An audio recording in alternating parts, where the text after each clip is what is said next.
Amados hermanos y hermanas en Cristo, en el mensaje anterior hemos visto la definición de espíritu, de cuerpo espiritual y de conocimiento espiritual.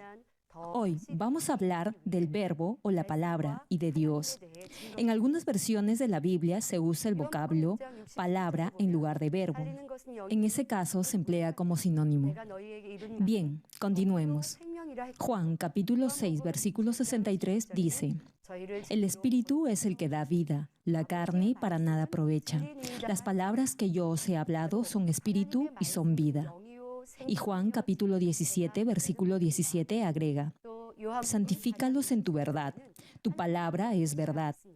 Es decir, la palabra de Dios es espíritu que da vida y es la misma verdad. Juan capítulo 4, versículo 24 nos dice que Dios es espíritu. La palabra también es espíritu, por lo cual hay un común denominador. A partir de ahora vamos a compartir de la palabra o verbo y de Dios. El ser humano conoce su cuerpo y su estructura general. La cabeza se encuentra en la parte superior, el tórax se encuentra debajo de la cabeza y los brazos y las piernas están unidas al cuerpo. Sin embargo, hay una gran diferencia entre conocer la estructura ósea y corporal externa y conocer los órganos internos. Sería bueno para su salud si supiera la forma en la que se digieren los alimentos, cómo los absorbe su organismo, la forma en la que elimina los residuos y la función que cumple cada órgano en ese proceso. Es lo mismo con el espíritu, que es invisible. Si conoce de Dios, no en forma vaga o general, sino en detalle, ese conocimiento le dará sabiduría y fortaleza. Y este es el propósito de esta serie de mensajes: conocer más a Dios. Hermanos, el mundo espiritual es un mundo más allá de este mundo tridimensional. Es el ámbito donde mora Dios. Es un mundo infinito. No obstante, si a pesar de saber que existe ese maravilloso lugar que es el cielo, no tienes esperanza viva por ir allí, sino tan solo un deseo incierto, es porque aún vive en la carne y no ha experimentado el mundo espiritual. Los que han experimentado el mundo espiritual desearán conocer más de ese mundo. Es mi deseo que a través de este mensaje llegue a comprender claramente este mundo espiritual. Hermanos, Juan capítulo 1, versículo del 1 al 4 dice: en el principio era el verbo, y el verbo era con Dios, y el verbo era Dios. Este era en el principio con Dios. Todas las cosas por Él fueron hechas, y sin Él nada de lo que ha sido hecho fue hecho. En Él estaba la vida, y la vida era la luz de los hombres. Ahora bien, ¿desde cuándo existió Dios? ¿Y cuál era su forma o apariencia? El versículo 1 dice que el verbo existió desde el principio. El principio aquí se refiere a un punto en la línea del tiempo antes de la eternidad. Y Apocalipsis, capítulo 22, versículo 13 nos dice: yo soy el alfa y la omega, el principio y el fin, el primero y el último. En otras palabras, Dios existió antes de la eternidad, y Él es la fuente de todo, por lo que no tiene principio ni fin.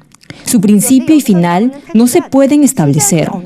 Muchos aún debaten sobre la creación del universo y el origen de la vida, usando sus razonamientos y conocimiento humano limitado, pero es inútil.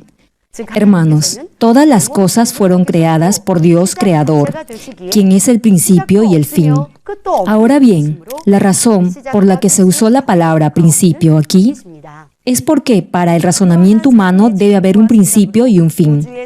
Dios usó la palabra principio como un punto de referencia para que el ser humano lo entendiera más fácilmente. Sin embargo, esa palabra no determina ni define a Dios. Del mismo modo, el mundo espiritual no puede ser entendido por el conocimiento y pensamiento humano limitado. Por eso, deberá despojarse de todo argumento y forma de pensar carnal a fin de entender la verdadera voluntad de la palabra. Este vocablo, principio, también aparece en Génesis capítulo 1, versículo 1, que dice: en el principio creó Dios los cielos y la tierra. No obstante, aquí principio se refiere al tiempo en el que Dios creó todas las cosas en el universo. y no se refiere al principio que se menciona en Juan capítulo 1, versículo 1, que es el punto en el tiempo antes de la eternidad. En otras palabras, el principio en Juan capítulo 1, versículo 1 se refiere al tiempo antes de la eternidad. Y es mucho antes del principio, que se cita en Génesis capítulo 1, versículo 1, que se refiere al tiempo cuando Dios creó los cielos y la tierra. Continuemos con el pasaje bíblico de Juan capítulo 1, versículo 1. En el principio era el Verbo, y el Verbo era con Dios, y el Verbo era Dios. En otras palabras, el Verbo estaba con Dios, y el Verbo era Dios. Aquí aparece el término Dios. ¿Acaso eso significa que el Verbo y Dios son diferentes? No. Como dice el verso, el Verbo era Dios, es decir, el Verbo y Dios son uno. Entonces, ¿cuál fue antes, el Verbo o Dios? En la primera parte del pasaje bíblico de hoy, en Juan capítulo 1, versículo 1, dice: en el principio era el Verbo. Entonces, el Verbo es anterior a Dios. En otras palabras, el Verbo existió primero y luego Dios. Eso no significa que el Verbo y Dios estén separados, sino que el Verbo está en Dios. Así que, cuando Dios creó todas las cosas en el universo, las creó por el Verbo. Nuestro Señor sanó a los enfermos, resucitó a los muertos, calmó tempestades y aquietó las olas del mar. El Verbo o la palabra es Dios. Por eso, la palabra de Dios tiene poder para crear algo de la nada. Es la vida y el poder en sí mismo. Incluso hoy en día, los que creen en la palabra de poder de Dios y la practican con fe, manifestarán maravillosas obras de Dios y lo que declaren se cumplirá.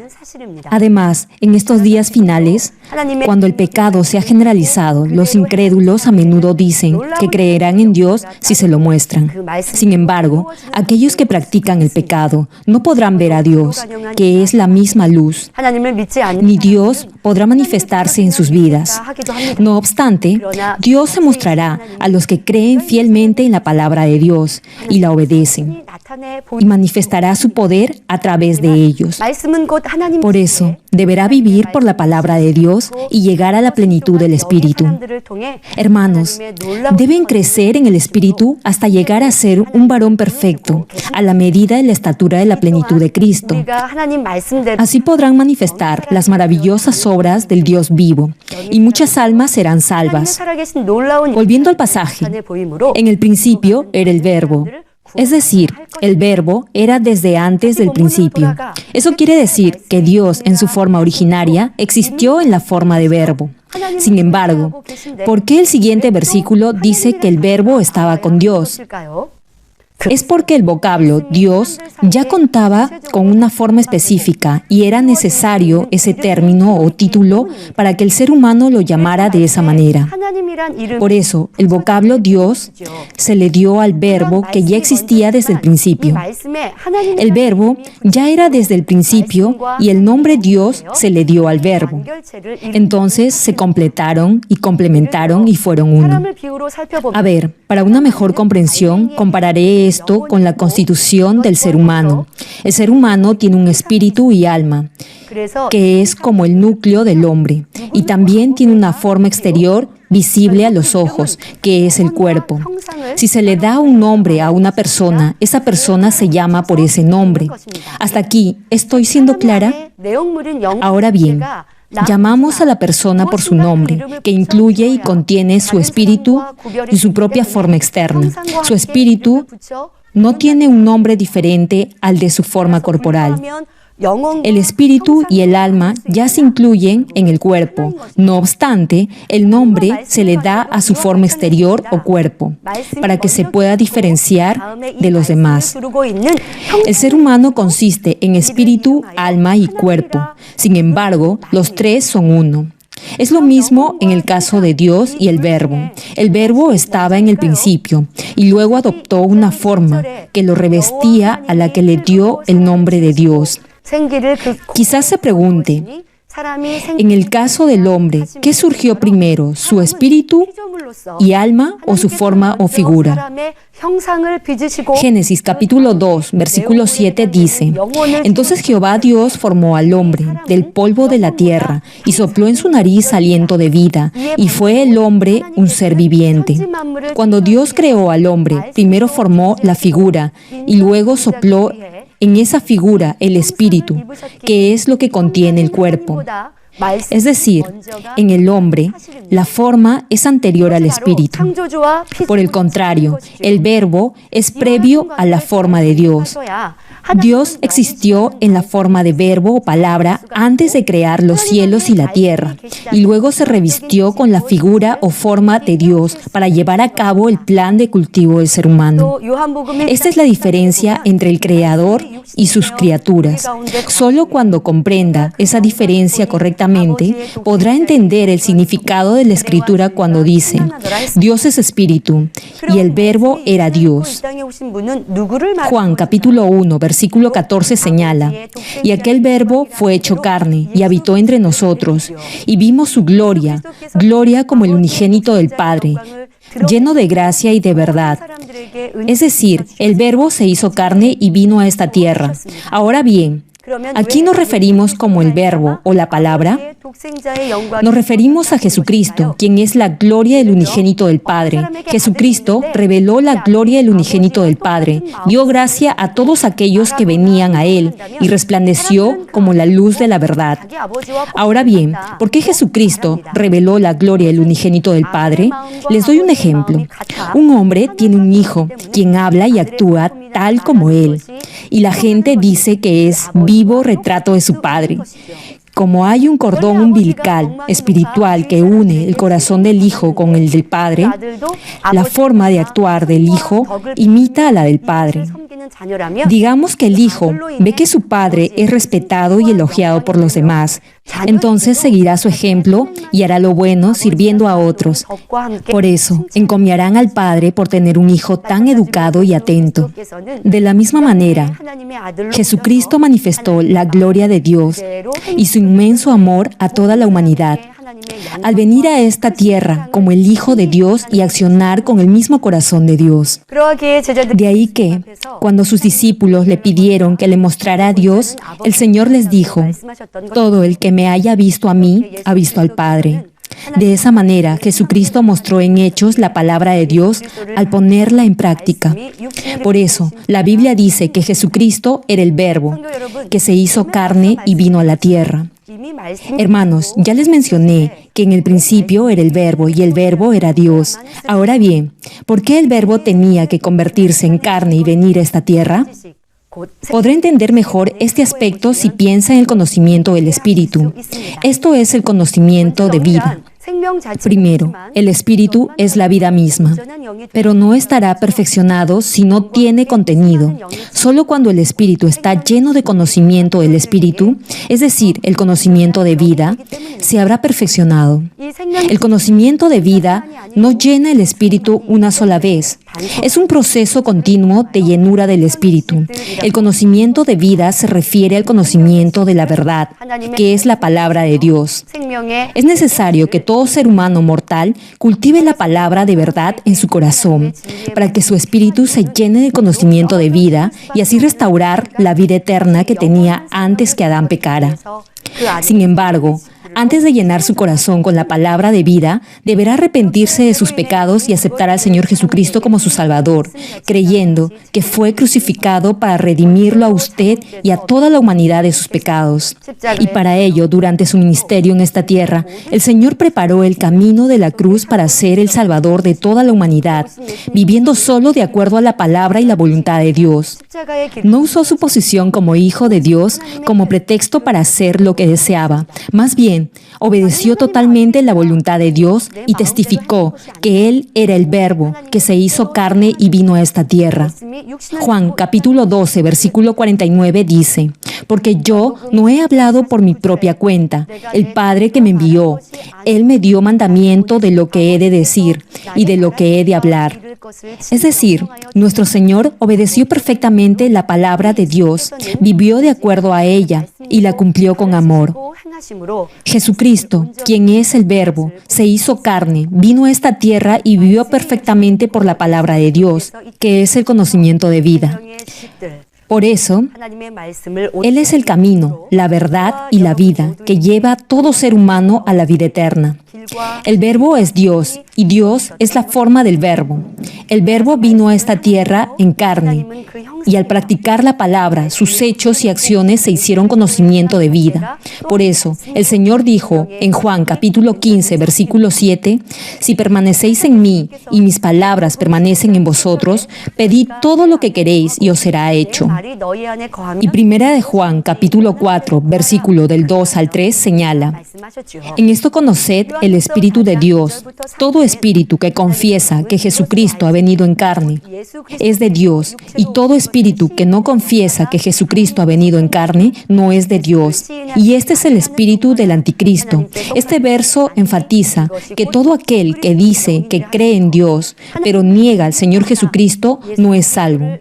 Hermanos, si comprende exactamente este versículo, entenderá el verdadero significado del cultivo humano en este mundo.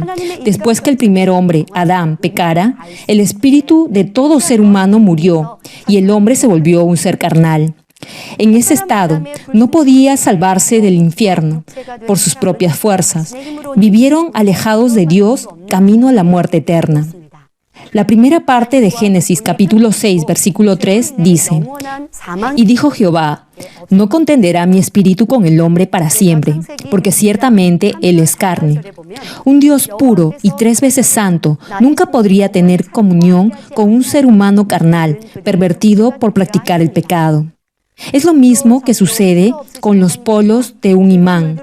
No pueden permanecer juntos. Es como la luz y la oscuridad que no pueden unirse, o como la carne y el espíritu que son opuestos entre sí. Jamás podrán unirse. Sin embargo, nuestro Dios de amor preparó desde antes de los tiempos a Jesucristo y lo envió a redimir a toda la humanidad de sus pecados y abrir el camino de la salvación.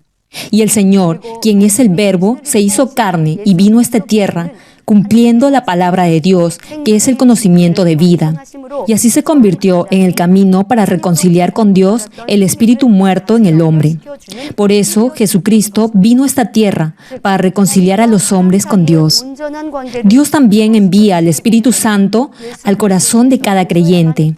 Y el mismo Espíritu Santo, que es el corazón de Dios, los ayudará a llenar sus corazones con el conocimiento de vida. Dios formó a Adán del polvo de la tierra y sopló en su nariz el aliento de vida. Y luego Adán se convirtió en un ser viviente, es decir, comenzó a vivir.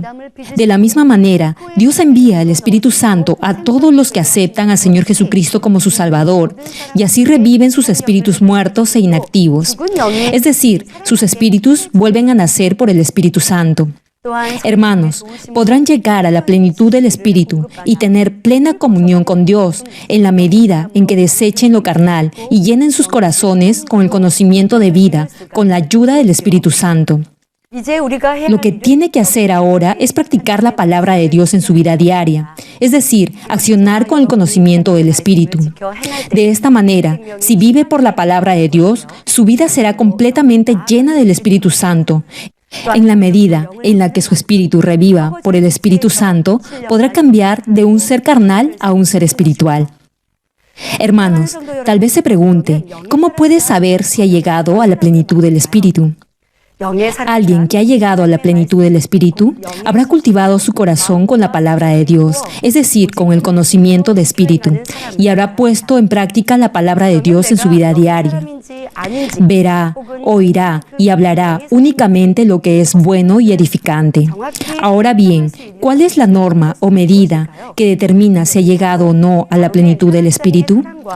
Esa norma será el grado en el que ha cultivado en su corazón el amor espiritual, los frutos del Espíritu Santo y las bienaventuranzas.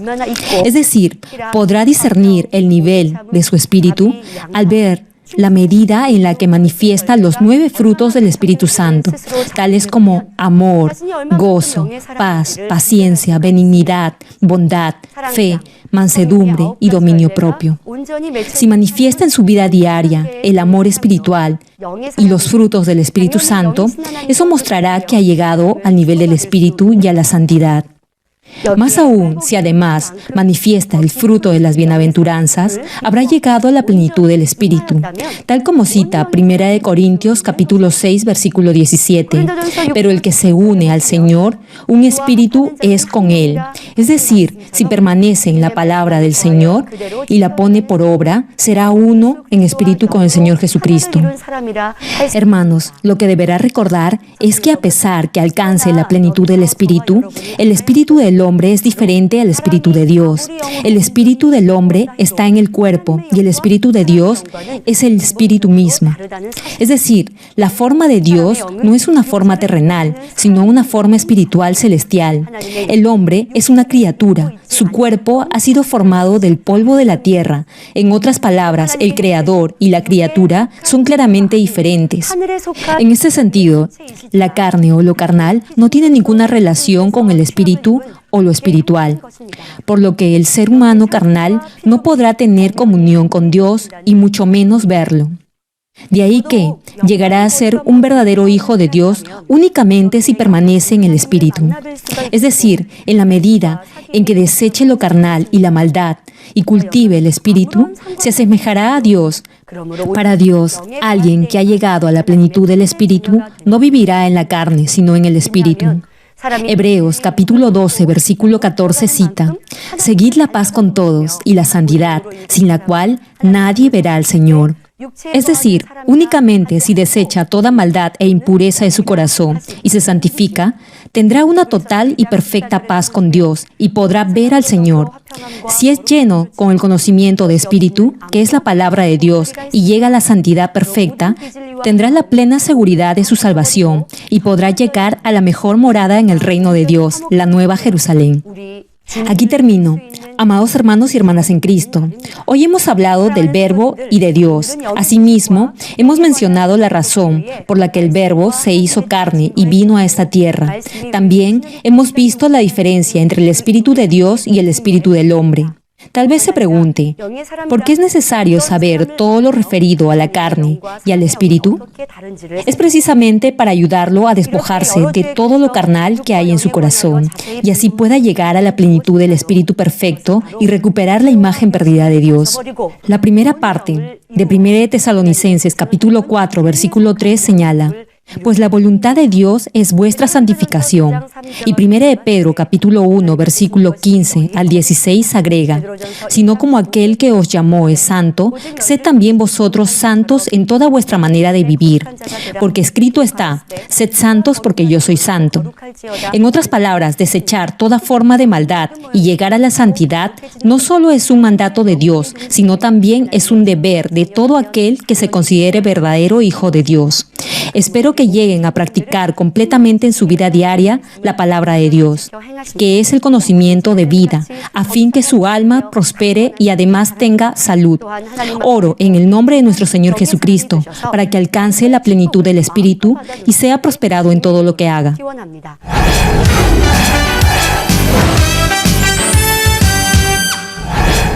Aleluya, Dios Todopoderoso de amor, pon tu mano sobre todos los televidentes de enlace que están recibiendo por fe esta oración y manifiesta tu poder que trasciende el tiempo y el espacio en todos tus hijos alrededor del mundo. Dale la fe para que puedan creer con todo su corazón y echen fuera todo pensamiento negativo y toda duda. Quita de ellos todas sus cargas y sufrimientos. Que toda herida, dolor y jaqueca desaparezcan. Quema con el fuego del Espíritu Santo desde la cabeza a los pies, cada coyuntura, órgano interno, nervio, tejido y célula. Ordeno en el nombre de Jesucristo al diablo y a Satanás, a toda enfermedad, virus y bacteria, fuera. Que la luz de tu Espíritu venga. Quema con el fuego del Espíritu Santo toda enfermedad terminal y endémica, toda enfermedad contagiosa, resfriado, gripe, influenza, tos y fiebre, fuera. Padre, te ruego que protejas a tus hijos de toda bacteria y virus y de todo tipo de accidente. Sana todo tipo de cáncer, incluyendo cáncer al estómago, a la próstata, al pulmón, al hígado, al colon, al útero, al intestino,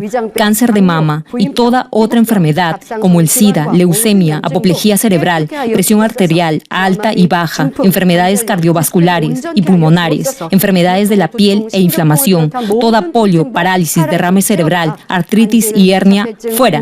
Sana toda clase de dolor de espalda, lumbago, hernia, a los discos, jaqueca y toda clase de neuralgia, fatiga, enfermedad a la tiroides, epilepsia, autismo, depresión, neurosis, bipolaridad y todo tipo de enfermedades mentales, fuera. Que toda parte paralizada del cuerpo recobre su movimiento, que los cojos y tullidos se levanten y caminen. Restaura la vista de los que no pueden ver bien. Sana toda miopía, astigmatismo, glaucoma y toda afección ocular, que los ciegos vean, los sordos oigan y los mudos hablen. Restaura los huesos fracturados y sana toda quemadura. Limpia y libera a los que son adictos a alguna droga, narcóticos o sustancia tóxica. Regenera los nervios, tejidos y células muertas. Que los muertos vuelvan a la vida. Bendice con hijos a los que no pueden concebir.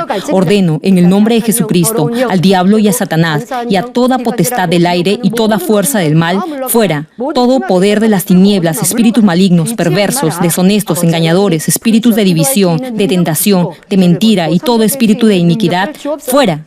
Ato a toda fuerza de la oscuridad y de maldad, y que la luz de tu espíritu descienda sobre tus hijos. Padre, dales la fuerza necesaria para que puedan clamar en oración y se despojen de todo pecado y vivan en santidad. Que sus almas prosperen, tengan salud y todo les vaya bien, y que sus familias sean evangelizadas. Protege a tus hijos durante esta semana de todo tipo de accidente. Bendícelos y prospera todo lo que hagan. Guarda y protege sus hogares, trabajos y negocios con el muro de fuego del Espíritu Santo. Y que en todo lo que hagan y digan, honren tu nombre, para que con toda confianza declaren que tú has respondido sus oraciones y que los has bendecido. Gracias, Padre, a ti sea toda la gloria. He orado en el nombre de nuestro Señor Jesucristo. Amén.